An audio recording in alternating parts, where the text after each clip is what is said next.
Bonjour à tous, j'espère que vous allez bien. Je vous retrouve aujourd'hui pour parler un petit peu technique.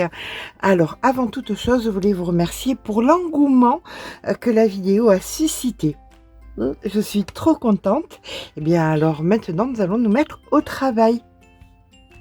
Avant de pouvoir entrer dans le vif du sujet, c'est-à-dire de prendre notre aiguille, notre fil et notre toile et de commencer à travailler, il y a quelques petites bases que j'aimerais vous expliquer. On va parler des toiles parce que les premières choses qu'on va devoir faire, eh bien, c'est de travailler sur un support. Et le support, généralement, alors, on va se baser là sur le point de croix. D'accord? Le point de croix, on va se baser sur les toiles Aïda, les tamines, les toiles de lin. Voilà.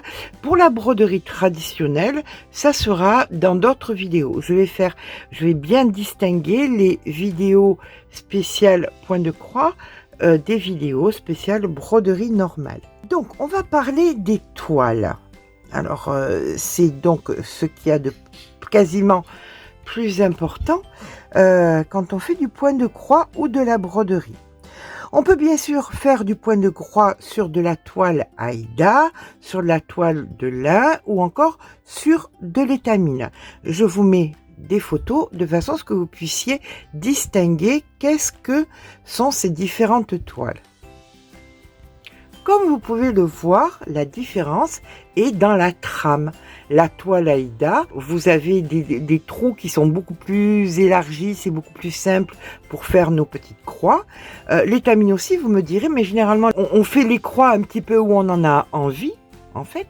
La toile de lin, eh ben, c'est plus une sorte de tissu. La toile Aïda, donc, quand il y a plus de fil, ressemble plus à du tissu et on peut faire plus de points au centimètre.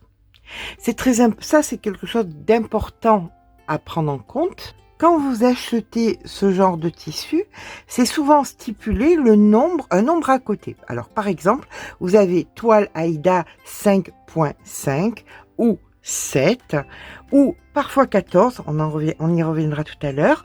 Les tamines, ça sera peut-être marqué, comme là je vous ai mis 12,6, c'est ce que vous pouvez voir, ou 11 aussi. Pareil pour la toile de lin, ça peut être marqué 11, ça peut être 5,2, ça dépend. Vous avez des chiffres à côté et je vais vous expliquer ce que c'est. Alors, le nombre, quand c'est pour de la toile Aïda, c'est le nombre de croix au centimètre. Sur l'image que vous avez, vous voyez toile Aïda 5.5. Ça veut dire que vous pouvez faire 5,5 croix au centimètre. Pourquoi 5,5? Parce que généralement, à la base, c'était en count, en anglais, en pouces, ni plus ni moins. Donc, prenons l'exemple de la 5.5. En fait, vous pouvez aussi parfois voir 14.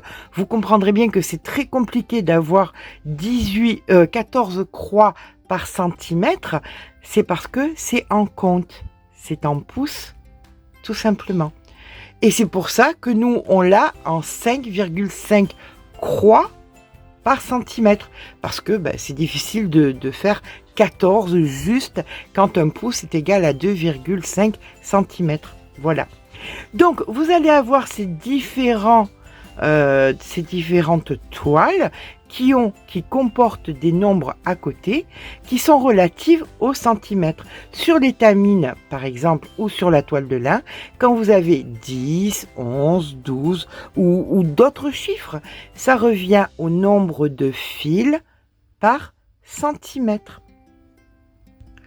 Vous savez aussi que ce n'est pas en centimètres quand le chiffre, il y a écrit à côté CT. C'est l'abréviation tout simplement pour compte. Pour vous faciliter les choses, je vais vous mettre un tableau des équivalences. Alors, vous allez avoir la toile Aïda, par exemple, en anglais, en compte. On va prendre par exemple le fameux 14 qui est équivalent au 5.5. Vous avez la 18, je vous ai mis 7.1 pour être un petit peu pointilleuse, mais en fait c'est relatif au 7. Vous le voyez, vous l'avez vu tout à l'heure, en bas à droite où c'était marqué toile Aïda 7 ou 18 comptes. Parce que c'est 18 croix par pouce ou 7 croix par centimètre. Donc là, vous avez un tableau des équivalences et vous l'avez donc sur la toile Aïda et sur l'étamine et sur le lin. Je vous propose de faire un petit copier-coller, de mettre ça de côté, ça vous servira toujours. Alors, si je peux vous dire le nombre de croix que vous pouvez faire sur une toile Aïda, je ne peux pas vous le dire sur l'étamine ou sur le lin, parce que ça sera à vous de choisir si vous allez vouloir faire des croix de 1 fil, de 2 fils, de 3 fils, c'est beaucoup plus compliqué.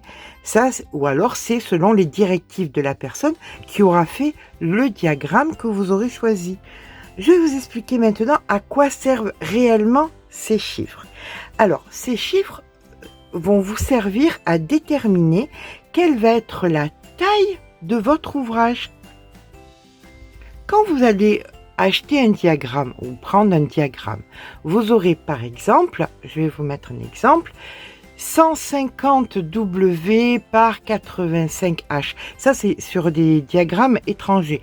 Mais vous pouvez avoir en français 150 H sur 85 L. Ça veut dire tout simplement le nombre de croix sur la hauteur et le nombre de croix sur la largeur.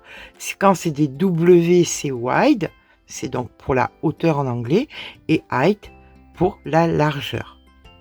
Sur une toile Aïda, en sachant que vous avez par exemple 5,5 croix par centimètre, en faisant tout simplement une règle de 3 ou une simple division, quand vous allez diviser 150 croix qui vous est proposé sur la hauteur, quand vous le diviserez par 5,5, vous saurez qu'il vous faudra minimum 27 cm,27, c'est très précis, 27,27 cm sur la hauteur pour votre travail et pour la largeur, 85 croix vous ont été préconisées par exemple, ça vous donnera 15,45 cm de largeur. Il ne faut surtout pas oublier les 5 cm à droite, à gauche, en haut et en bas pour que ça tienne ou dans le tambour ou éventuellement quand vous allez le mettre ensuite dans un cadre. Bien évidemment, il m'est beaucoup plus compliqué de vous expliquer ce genre de calcul, mais le calcul vous ferez exactement pareil, vu que vous ferez vos petits essais, vous saurez sur votre toile de lin, sur votre toile étamine, combien de fils vous prendrez pour faire vos croix et vous ferez exactement le même calcul. Mais là, moi, je ne peux pas vous dire si vous avez décidé de prendre 1 fil, 2 fils ou 3 fils sur l'étamine ou sur la toile de lin pour faire vos croix. Voilà. Donc, ce sera à vous de décider. Donc, voilà à quoi servent ces fameux chiffres à côté des toiles qui sont destinées à faire du point de croix. Alors, je suis en train de réfléchir, voir si j'ai oublié quelque chose d'important concernant les toiles. Je pense que je vous ai tout dit. Si je n'ai pas tout dit, n'hésitez pas à mettre dans les commentaires ce qui pourrait servir à la communauté. Et comme je vous ai dit, je vous demande d'être indulgente parce qu'encore une fois, tout comme le crochet, je ne veux pas faire quelque chose d'académique, mais je veux que ça reste familial et je vous retranscris, je vous donne ce que j'ai pu apprendre de façon non académique. Donc voilà. Mais néanmoins, si vous avez des points à ajouter, n'hésitez pas à les mettre dans les commentaires pour en faire profiter la communauté. Je sais que vous ferez ça toujours avec bienveillance et c'est très important. Voilà. Alors, on parlera ultérieurement des aiguilles. Oh ben non, on va en parler maintenant parce que ça va vraiment pas être un sujet qui va être très long à aborder. Pour les aiguilles, pour le point de croix, généralement, on utilise des aiguilles avec des pointes un petit peu arrondies et des chats correspondant au fil qu'on utilise pour broder. à mon sens, c'est un peu comme le crochet. On le fait avec ce dont on est à l'aise. Moi, je n'arrive pas à broder. De toute façon, vous allez me voir broder avec. C'est deux genres d'aiguilles. Ce sont des aiguilles qui sont relativement longues ou alors avec des gros chats, parce que j'y vois pas tout simplement, ma bonne dame, et que quand il faut que je remette le fil 15 fois dedans, ça m'ennuie de prendre le machin là pour mettre les fils dedans. Donc voilà, je me facilite la vie en prenant des trucs à gros chat, des aiguilles à gros chat. Et comme je vous disais, c'est un peu comme le crochet, chacun fait un petit peu comme il veut. Voilà, c'est certain que pour la broderie classique, selon le tissu qu'on va utiliser, si on prend des grosses aiguilles, ça va faire des trous dedans, ça sera moins joli. Mais bon, enfin, pour le point de croix, faites-vous plaisir, mettez-vous à l'aise. Voilà, eh bien écoutez, si cette vidéo vous a plu ou intéressé, n'hésitez pas à mettre un petit pouce en l'air, bien parce que ça fait toujours plaisir. Et puis n'oubliez pas de vous abonner parce que là, c'est moi que ça fait, c'est à moi que ça fait plaisir.